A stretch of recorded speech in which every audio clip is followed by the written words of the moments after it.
Hi guys, and welcome back to Lasting Peace. I know I've said this before, but today really will be shorter than sometimes. I wanted to share a quote from a devotional that I get in my email regularly. It's by Prayfit, which is a ministry created by a man named Pena. And it's awesome. It's done a whole lot for me, taught me a lot about putting exercise and fitness in perspective. And so I highly recommend you look it up. Again, that's prayfit.com. But I was reading this devotional from him today, and I won't read the whole thing, but I just want to read a snippet to you. And for those of you who are actually kind of in my position, someone perhaps who has pulled away from an eating disorder and maybe compulsive exercise was a part of that for you, this really struck home for me and reminded me where my priorities are supposed to be and kind of straightened them out for me and just gave me a really good perspective on how God sees our bodies, how useful they are, and what the purpose of them is.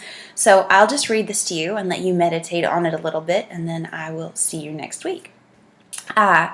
And again, this is on Prayfit.com, and Jimmy says, in 1 Samuel, young Samuel was awakened by God 3 times, but he thought Eli was calling him.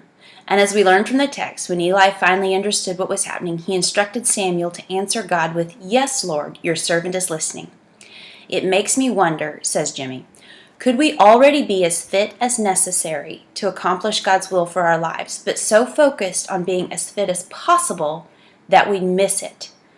And if we are as fit as necessary, are we listening?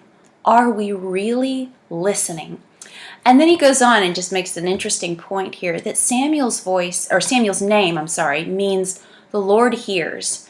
And it's also interesting, it seems, that one of the first things we hear Samuel say is, "Yes, Lord," or "Speak, Lord, your servant is listening."